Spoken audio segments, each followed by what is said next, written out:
Sa halagang 350 pesos, 250 pesos kung may student discount, ito ang ating naging danas sa Cinemalaya 21. Ano pa kaya kung may 23 billion pesos tayo?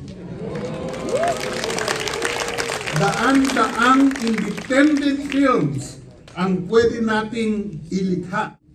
Habang inungudgod tayo sa burak ng mga sakim, binabangon naman natin ang reputasyon at kamalayang Pilipino sa paraan ng ating patuloy na makasining paglikha, pagkwento at pagdaluman.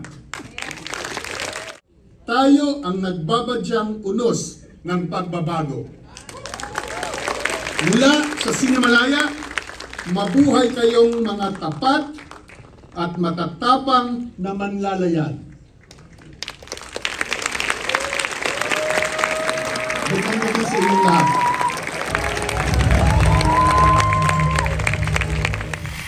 And now, please welcome the Festival Director of Cinemalaya Philippine Independent Film Festival, Mr. Chris Miliano.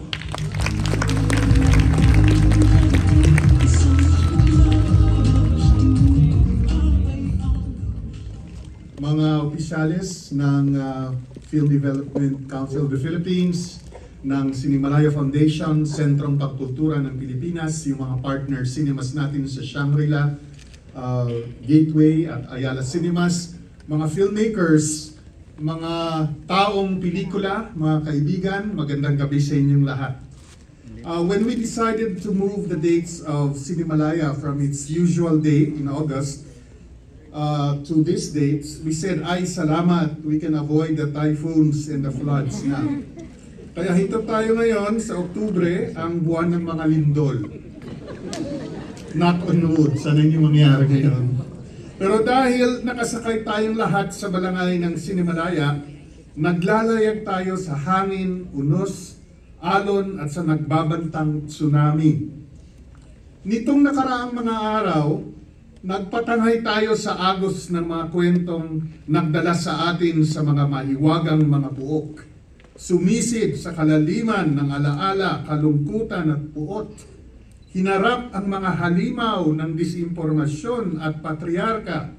At tulad ng mga magaling na mandaragat, ginawang kaibigan ang unos at alon upang maaninag ang mga kakaibang pananaw.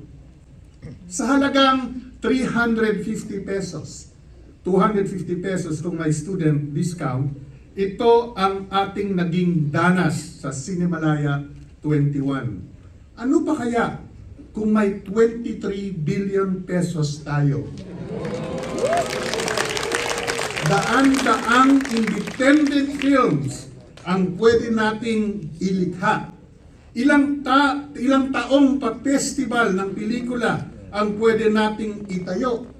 Libo-libong mga manggagawa sa pelikula ang magkakatrabaho. Milyong kabataan at estudyante ang maaring abutin ng mga film appreciation workshops at screening. Pwede tayong magtayo ng mga cinematheque sa iba't ibang probinsya. May barya pang may iwan para sa isang film complex na maaaring nang maging permanenteng venue para sa mga festival, workshops, exhibits, at film market. Pero sabi nga ni Mike De Leon, kung mangarap ka, magising. Pero may hatid namang pag-asa ang umaga dahil natanggap natin ang balita na maraming napanalunan ang mga pelikulang Cinemalaya Batch 2024 sa Gawad Korean kagabi. Best Picture ang Alipato at Loob ni Julia Burgos. Napinwin niya ang Best Editing at Best Documentary.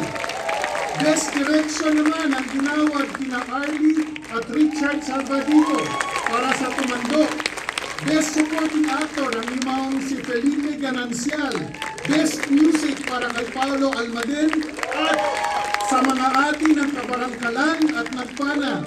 Best Screenplay para kay Arden Rod Condes para sa Tumandok. Best Actress para kay Arisa Nakano ng Cono Passion. Best cinematography kay Dan Villegas para din sa Cotabacio at Best Sound para kay Janina Micaela Minglanilla at Micaela Docena ng The Hearing. Magandang balita din ang dala ng box office reports.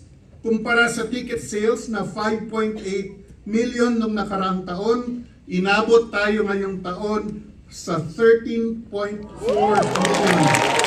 Ang combined box office ng Siang, Ayala at Gateway Cinemas, more than 100% increase ang ticket sales. Ang reach natin last year was 30,000.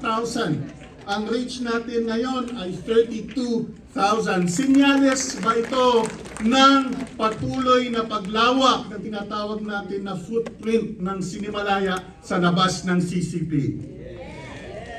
At kung patuloy yung trend na ito, ay lalampasan natin ang ating revenue na nakuha pre-pandemic kung patuloy ang trend na ito sa susunod na taon. Patunay ito na sa karampot na budget at sa matinding pagpupunyagi na ikikwento ng ating mga filmmakers ang buhay, kamatayan, kinasadlakan, pinagtagumpayan ng ating mga buhay-buhay bilang Pilipino. Habang inungudgod tayo sa burak ng mga sakim, binabangon naman natin ang reputasyon at kamalayang Pilipino sa paraan ng ating patuloy na makasining paglikha, pagkwento at pagdaluman. Tayo ang hangin, tayo ang alon, tayo ang nagbabadyang unos ng pagbabago. Mula sa Cinemalaya, mabuhay kayong mga tapat at matatapang na manlalayan. Bukang gabi sa inyong lahat.